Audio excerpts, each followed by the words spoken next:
A invasão foi brilhante. Drones atuaram em conjunto com unidades terrestres em um ataque inédito na guerra da Ucrânia. No fim, as posições russas em uma ilha estratégica do Mar Negro ficaram em ruínas. A Ucrânia fincou uma bandeira, simbolizando sua vitória. Em um pedaço de terra que a Rússia havia controlado por quase toda a guerra, as forças especiais ucranianas acabaram de fazer algo inacreditável no Mar Negro. A unidade Artan destruiu uma base de radar russa em um ataque anfíbio que deixou as forças de Vladimir Putin profundamente abaladas. O que exatamente aconteceu foi revelado em 5 de agosto. Foi quando uma grande atualização veio da região de Kherson, na Ucrânia. Essa região, que abriga a primeira cidade ucraniana a cair para as forças invasoras de Putin, tem sido um campo de batalha desde que a Rússia invadiu a Ucrânia. Kherson foi retomada em uma contraofensiva brilhante. Mas a batalha ainda continua, enquanto Putin insiste em tentar tomar toda a região. A atualização de 5 de agosto pode vir da região de Kherson, porém, não é da própria Kherson. Na verdade, o que a Ucrânia acabou de realizar aconteceu em uma pequena ilha na costa de Kherson, que a Rússia tem usado para conter os esforços da Ucrânia no Mar Negro. O local do ataque foi o Dendrivska Spit, que é uma pequena faixa de terra a leste de Kherson. Apesar de estar próximo o suficiente do território ocupado pela Rússia para que as forças de Putin o tenham controlado durante boa parte da guerra. O alvo da Ucrânia era um centro de radar construído na ilha. Isso permitia que a Rússia monitorasse tudo, desde os drones marítimos até os ataques aéreos da Ucrânia. O radar é a ferramenta mais importante para a detecção eficaz do inimigo e defesa aérea. A Ucrânia sabe disso muito bem, por isso a Dendrivska Spit era um alvo óbvio. A pergunta era simples: como a Ucrânia poderia lançar um ataque naquela ilha sem ser detectada pelos próprios sistemas de radar que queria destruir? A resposta para essa pergunta veio de uma das forças especiais mais elitizadas da Ucrânia, a Unidade Artan, parte da equipe das Forças Especiais da Ucrânia, ou Diretório Principal de Inteligência. A Unidade Artan foi formada em 1º de junho de 2022 e é uma pequena equipe composta por entre 500 e 1.500 soldados de elite, de acordo com fontes militares. A unidade reúne a nata das Forças Armadas da Ucrânia em seu grupo. Todos os seus recrutas são voluntários que sabem que estão se alistando para participar de algumas das operações mais perigosas planejadas pela Diretório Principal de Inteligência. O Military Land diz que muitos dos voluntários são esportistas e pessoas com condicionamento físico semelhante, e o objetivo deles é simples: causar estragos contra a Rússia no Mar Negro. E estragos é exatamente o que a Unidade Artan entrega. Ela cumpre seu lema de nós sabemos, nós encontramos, nós destruímos, realizando ataques contra algumas das fortificações e equipamentos mais valiosos da Rússia no Mar Negro. Embora já estivesse operando há mais de um ano, a primeira vez que alguém ouviu falar da Unidade Artan foi quando ela realizou uma operação ousada para retomar as plataformas de perfuração de petróleo Petrokodovanets e Ucrânia, em setembro de 2023. Essa operação depois evoluiu para uma missão mais ampla para retomar várias outras plataformas. A Unidade Artan conseguiu. Em março de 2024, o Diretório Principal de Inteligência estava confiante o suficiente em seus resultados para revelar que as plataformas estavam novamente sob controle da Ucrânia e a Unidade Artan estava longe de terminar. Em novembro de 2023, apenas alguns meses após retomar as plataformas de perfuração, a Unidade Artan deu a entender que em breve lançaria um ataque contra a ponte da Crimeia. Essa ponte, que liga o território continental russo à Crimeia, é um alvo óbvio por causa de sua importância logística. Em novembro de 2023, o Kiev Post informou que o Diretório Principal de Inteligência havia divulgado um vídeo aparentemente gravado por alguém que estava bem ao lado da ponte, com um título e descrição no YouTube dizendo "Vento de outono da Crimeia" e uma construção completamente desnecessária a ser continuada. Vários ataques foram lançados contra a ponte da Crimeia desde então, sendo o mais recente quando a Ucrânia danificou a ponte com um poderoso ataque subaquático em 3 de junho. A Unidade Artan esteve envolvida no planejamento do ataque? O Diretório Principal de Inteligência nunca vai revelar a resposta. Considerando que essa unidade retomou importantes plataformas de perfuração e ajudou a garantir a Ilha da Cobra, é provável que a unidade Artan tenha desempenhado um papel significativo. A unidade Artan provou repetidas vezes ser uma força que todos os soldados da Rússia deveriam temer. Em 5 de agosto, ela realizou o que pode ter sido sua maior operação até agora no Tendrivska Spit. A Euromaidan Press fornece os detalhes. A operação começou com soldados da unidade Artan navegando em direção ao istmo em botes de borracha. Esses não eram botes comuns. Cada embarcação estava equipada com radares que permitiam detectar ameaças se aproximando. Eles também tinham sistemas de guerra eletrônica que a unidade Artan pode ter usado para bloquear os radares russos ao se aproximar do istmo de Tendrivska. E se tudo desse errado? Antes dos soldados desembarcarem, os barcos também carregavam metralhadoras pesadas que poderiam fornecer fogo de cobertura durante uma retirada apressada. Afinal, essas armas seriam desnecessárias. As forças da Rússia, no Tendrivska Spit, não viram a unidade Artan se aproximando, permitindo que ela levasse seus botes infláveis até a costa. Os soldados desembarcaram e começaram a avançar para o interior. Eles encontraram várias fortificações costeiras e bunkers russos todos abandonados. As forças de Putin parecem ter ficado complacentes. Essas fortificações poderiam ter servido como primeira defesa contra a unidade Artan. Em vez disso, elas estavam vazias e inúteis, o que significa que a Rússia, basicamente, deixou a porta escancarada para um ataque ucraniano. A unidade Artan ficou mais do que feliz em atravessar essa porta. A unidade passou um tempo se posicionando antes de parar. A próxima tarefa era esperar. O que vinha a seguir precisava ser feito sob a cobertura da noite para garantir que a emboscada fosse bem sucedida. Novamente, a unidade estava pronta. Quando a escuridão da noite tomou conta do céu, cada membro da equipe de assalto costeiro ligou seus óculos de visão noturna. Então eles começaram a avançar. Logo, os alvos estavam à vista. A unidade Artan veio até o Tendrivska Spit, porque precisava eliminar 2 equipamentos russos essenciais. Um sistema de radar rosa, que permitia à Rússia monitorar toda a atividade da Ucrânia ao redor da costa de Kherson e em toda a região do Mar Negro. E o sistema de guerra eletrônica Zont, que protegia o radar dos ataques aéreos ucranianos. O sistema Zont foi derrubado primeiro, deixando o radar rosa exposto. Enquanto isso, operadores de drones da unidade Artan estavam pilotando drones visão em primeira pessoa ou de visão em primeira pessoa, ao redor do Tendrivska Spit, e as imagens capturadas forneciam inteligência em tempo real para os soldados em terra. Se a Rússia tentasse lançar um contra-ataque, a unidade Artan saberia disso. Graças a esses drones, a unidade conseguiu limpar as poucas posições russas na pequena ilha antes de finalmente eliminar seu alvo principal. O sistema de radar Rosar foi destruído pelo fogo. No lugar dele, a unidade Artan deixou uma bandeira ucraniana e uma mensagem para qualquer tropa russa que pudesse encontrar os destroços do que antes era um dos equipamentos mais vitais do Mar Negro do seu país. Glória à Ucrânia! Agora, tudo isso já teria sido impressionante por si só. Mas com o passar dos dias, após o ataque bem-sucedido da unidade Artan, mais detalhes começaram a surgir. Esses detalhes revelaram que o ataque na restinga de Tendrivska não foi uma ação isolada. A unidade Artan e o diretório principal de inteligência vinham planejando isso há semanas, talvez até meses.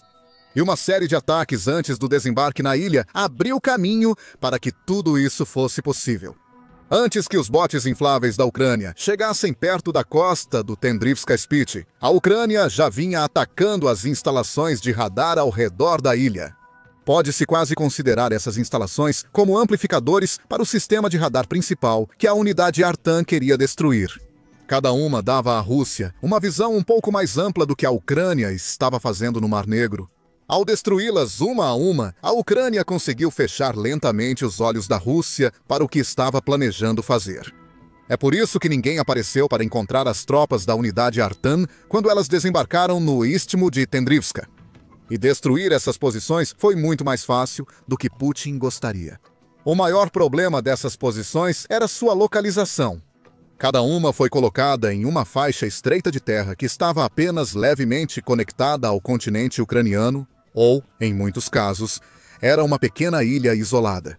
A falta de conexão exigia que as tropas russas usassem barcos para abastecer os postos avançados e manter a estação de fusíveis operacional.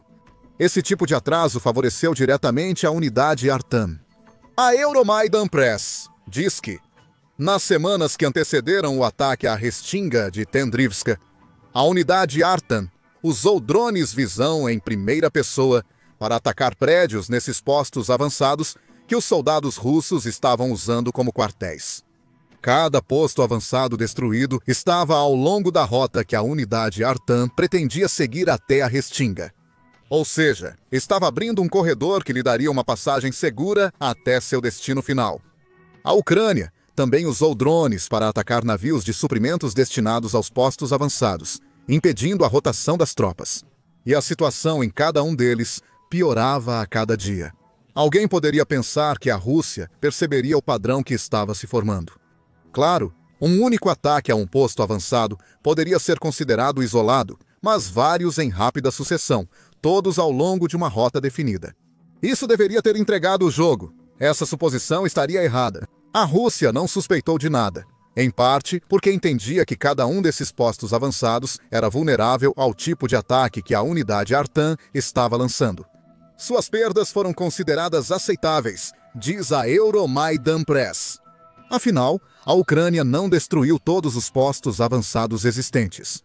A Rússia não percebeu que os postos avançados intactos deixados pela Ucrânia eram justamente aqueles incapazes de alertar as tropas russas sobre os botes infláveis navegando rumo ao Tendrivska Spit. O que fica claro em tudo isso é a diferença fundamental entre a abordagem de Putin para a guerra que ele iniciou e a abordagem da Ucrânia. Putin aposta tudo na força bruta. A Rússia só consegue tomar território ucraniano porque Putin criou uma máquina de moer carne humana baseada em uma estratégia simples. Esmague a Ucrânia pelo peso dos números, e a Rússia acabará saindo por cima. Isso pode acabar acontecendo, mas é justamente por isso que a Rússia sofreu tantas perdas como resultado dessa guerra. Como aponta o Ministério das Finanças da Ucrânia, a Rússia já sofreu mais de 106 milhões de baixas desde que Putin lançou sua invasão. A Rússia perdeu mais de 11 mil tanques, mais de 23 mil veículos blindados de combate e dezenas de milhares de sistemas de artilharia. Isso ocorre porque a única estratégia real de Putin é confiar na superioridade numérica russa para atingir a meta. Essa falta de habilidade tática se estende à defesa russa dos territórios que ocupa, e a Tendrivska Spit é o exemplo perfeito. Os soldados russos ou ficam complacentes ou são empurrados para as linhas de frente, e os que ficam para trás geralmente estão tão exaustos que não conseguem montar uma defesa adequada. Lacunas são criadas, e a Ucrânia presta atenção e, com o planejamento adequado, consegue obter vitórias massivas enquanto perde muito menos tropas. Ou, no caso do Tendrivska Spit, nenhuma perda. Em contraste, o trabalho da unidade Artan nos mostra que o planejamento está no centro de tudo o que a Ucrânia faz ao enfrentar a Rússia. A tomada do Tendrivska Spit levou semanas de trabalho e envolveu a destruição de postos avançados que a Rússia nem parecia perceber o quanto eram importantes. A brilhante estratégia da Ucrânia custou à Rússia milhões de dólares em equipamentos e um número significativo de soldados. Mas também deixou a Rússia cega em uma área-chave do Mar Negro. Isso nos leva ao significado desse ataque para o futuro da guerra na Ucrânia. Primeiro, o ousado ataque anfíbio da Ucrânia significa que mais operações são possíveis no Mar Negro do que nunca. A Ucrânia agora sabe que pode atingir os postos de radar da Rússia sem uma resposta adequada das tropas de Putin. Isso indica que em breve mais corredores serão abertos no Mar Negro, levando a alvos importantes. A unidade Artan acabou de criar um plano e é provável que a Ucrânia continue seguindo em ataques futuros. Tudo isso está a serviço do objetivo final da Ucrânia, o controle sobre o Mar Negro. A Ucrânia não se envergonha de tornar esse objetivo público. Em março, o The Guardian conversou com o capitão de um dos muitos barcos de patrulha da Ucrânia no mar, chamado Oleksandr. O capitão do barco de patrulha transmitiu uma mensagem clara. Estamos aqui para impedir que os russos dominem o Mar Negro. Apesar de não poderem cumprir essa função por falta de poder de fogo, Os barcos de patrulha permitem que a Ucrânia monitore o Mar Negro. As informações coletadas por eles provavelmente apoiam operações como a recém-realizada pela unidade Artan. Pouco a pouco, essas operações estão arrancando o Mar Negro das garras da Rússia. É esse tipo de trabalho que é responsável pelo controle cada vez maior. Em junho, o Conselho Atlântico escreveu sobre como a Ucrânia conseguiu destruir 2 aviões de guerra russos sobre o Mar Negro usando drones marítimos, no que é descrito como um avanço marítimo. Esse tipo de ataque não teria sido possível há alguns anos. No entanto, os constantes ataques da Ucrânia, as estações de radar e postos avançados da Rússia no Mar Negro estão permitindo que a Ucrânia opere com mais liberdade na hidrovia. Isso é controle, e a Ucrânia está usando cada pedaço conquistado para atingir a Rússia com mais força. Não era para ser assim para Putin. Quando ele lançou sua invasão, ele estava confiante de que a temida frota do Mar Negro seria tudo o que ele precisaria para controlar o Mar Negro. Afinal, a Ucrânia só podia colocar em campo barcos de patrulha e alguns navios de guerra de Minas. Nada disso poderia enfrentar os navios de guerra de Putin, mas não era necessário. Com o avanço da guerra de drones da Ucrânia e o recebimento de mísseis poderosos dos aliados ocidentais, iniciaram-se os ataques contra os navios russos. Eles não pararam até 1/3 da frota do Mar Negro ser destruída, forçando a Rússia a retirar o restante, para ficar fora do alcance dos ataques ucranianos. Isso enfraqueceu ainda mais a posição russa no Mar Negro. Sem a frota, a Ucrânia passou a ter ainda mais trechos da hidrovia onde podia operar, abrindo novas oportunidades para eliminar grandes alvos. A operação em Tendrivska Spit teria sido sequer possível se a frota do Mar Negro estivesse fazendo o que deveria fazer. Parece improvável, mas essa frota agora não é mais um fator. E Tendrivska Spit acabou sendo uma das muitas vítimas desse fato. Isso exemplifica brilhantemente que a Ucrânia não está descansando sobre os louros. Ela não quer controle parcial sobre o Mar Negro. A Ucrânia quer tudo, e cada ataque bem-sucedido a aproxima ainda mais desse objetivo. Também é difícil ignorar o que a Ucrânia está conquistando lentamente, como as plataformas de perfuração mencionadas no vídeo pode significar para a batalha futura pelo Mar Negro. Como diz a Euromaidan Press, esse ataque anfíbio das forças especiais pode fazer parte da guerra mais ampla no próprio Mar Negro. As plataformas de perfuração servem como castelos improvisados para os lados vigiarem a área eletronicamente, interferir em equipamentos, fechar o espaço aéreo com mísseis de defesa antiaérea ou lançar ataques a partir da Ucrânia. Essas incursões oferecem 2 vantagens pelo preço de uma. Primeiro, elimina os sistemas de defesa antiaérea da Rússia ou os radares que os apoiam. A Tendrivska Spit oferece um exemplo de um sistema de radar sendo dizimado. Entretanto, a Ucrânia já atacou diretamente as defesas aéreas russas no Mar Negro diversas vezes anteriormente. Em janeiro de 2025, o Centro de Análise de Políticas Europeias escreveu que os ataques da Ucrânia às defesas aéreas da Rússia estavam deixando as forças de Putin perplexas. Esses ataques possibilitaram 2 bombardeios, um em 30 e 1 de dezembro e outro 2 dias depois, que derrubaram 3 helicópteros russos.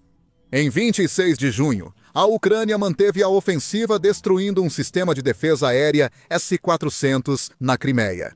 Cada sistema de defesa aérea destruído abre caminho para mais ataques às bases russas no Mar Negro. E isso leva à segunda vantagem. Nos casos em que a Ucrânia retomar essas bases, poderá instalar suas próprias defesas aéreas. Esse é o ponto ressaltado pela Euromaidan Press. Com essas defesas aéreas, vem ainda mais controle, junto com a capacidade de impedir que a Rússia lance contra-ataques. Como já mencionado, a estratégia de Putin geralmente se resume em explorar a superioridade numérica da Rússia. Isso pode funcionar em terra, mas é muito mais difícil no mar, quando sua frota do Mar Negro fugiu. Assustado, e a Ucrânia está de olho em tudo o que ele possa tentar fazer. Mas o objetivo, além do objetivo, é ainda maior. Atualmente, a Ucrânia busca obter controle sobre o Mar Negro. Uma vez que tenha esse controle, pode voltar sua atenção para um alvo ainda mais importante. Crimeia anexada pela Rússia em 2014. A Crimeia é um pedaço de território que, se a Ucrânia conseguisse retomar, representaria uma vitória simbólica enorme. A Rússia controla ilegalmente a terra há mais de uma década, mas a Ucrânia ainda tem esperança de retomá-la. Ela não pode desistir. O presidente ucraniano Volodymyr Zelensky já rejeitou qualquer ideia de entregar a península para a Rússia, afirmando: "Não há nada para conversar aqui. Isso é contra a nossa Constituição." Os feitos da unidade Artan, no istmo de Tendrivka, representam um dos muitos passos mais intensos que a Ucrânia está dando em sua busca para retomar a Crimeia. Essa busca não é impossível. Se você acha que a Ucrânia nunca poderia retomar a Crimeia, está enganado. Descubra o porquê em nosso vídeo e lembre-se de se inscrever no programa militar para mais vídeos cobrindo as operações mais recentes e ousadas das forças especiais da Ucrânia.